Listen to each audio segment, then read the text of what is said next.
Hello and welcome to another review video, and today we have the brand new version of the 75,000 locomotive, which is produced by Mikadotrain and REE models. This is a new version of the old Rockyrail train that's been produced a few years ago, and it's been rebadged as Mikadotrain and REE models.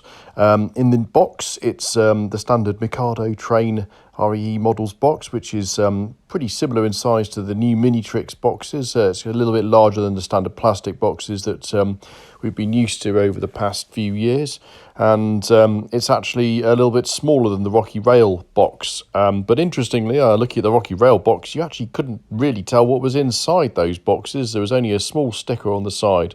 You had to actually open it up, and so here are the two together, and there's getting the parcel out here. So you can see the train is quite well protected with the plastic. There's some instructions and some spare couplings. Now, one thing I noticed was in the operating manual, there's a section noting that you can have add some accessories onto the model, and it says that these come in a plastic bag, but they actually didn't. They were actually already on the model, which was quite good. I thought you didn't have to go to the extra effort of doing that. So the Rockyrail version of the model is as you'd imagine, very similar. The plastic parts are there in actual fact in that one, but the REE models version, here it is out of the box. You can see the parts, the mirrors and the sort of front step are in situ.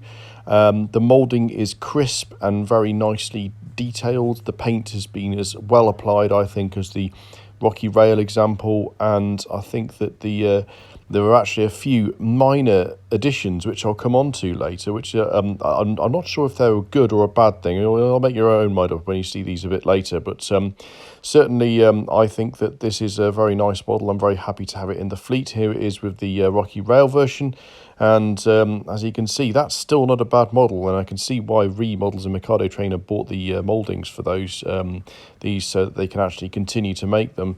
You can see the detailed handles for climbing up the ladder into the locomotive are all there, and you can see the actual sort of vents, the fan vents in the roof are very, very detailed. So I think the next step may be one day they'll motorise them, but who knows when that might happen. And I think that it's a very good effort, and I think I'm very glad that they've done this. But there is one slight issue, and it is, well, if you look at this video, it's fairly apparent that there's an issue I was having with the model out of the box. It was just derailing itself on my Kato number 4 turnouts. This is the most dramatic example, and it falls off the track. What I'd found was that there is a small part on the bogie that wasn't in situ on the Rockyrail version, but is on the REE version. Now, I don't know if it's because my old model is it's old and it just didn't have it on there, but I actually ended up having to remove this. I think it's some sort of sanding applicator for the wheels or something along those lines. But once that was installed, it ran extremely smoothly, and so I was actually quite pleased with that modification. Here it is in running on the layout at the moment. It's you can probably just about hear the motor. It's very quiet. It is very smooth, and it's very efficient, almost to the point where it's actually too efficient. This is actually running at less than 1 notch in my Z21 decoder, but this is it. It's about 3/4 of the notches actually in use, and it just seemed perhaps overpowered, but I suppose that is just par for the course with the new higher powered motors that are more efficient. Here it is at about 4 notches on the controller, and it seems to be working excellently, flawlessly. In fact, there's no issues. One of the things with the Rockyrail train, and here's a video of it, you'll see that the actual front snowplow kept catching on the different bits of track. So the hand of God comes into play, and it keeps going round. Also, I don't know if you can hear it, but it's actually a little bit louder, the motor, which is understandable. It's an older motor. I'm not saying anything bad about it. It's still a good motor.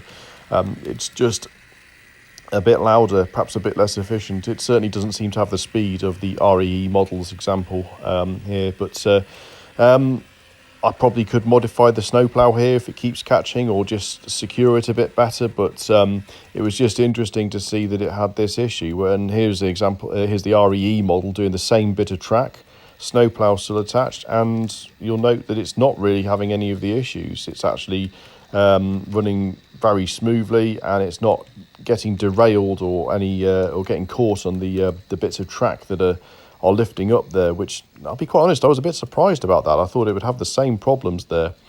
So to sum up, I think that REE and Mikadotrain are doing an excellent job at the moment in bringing N-gauge models to market.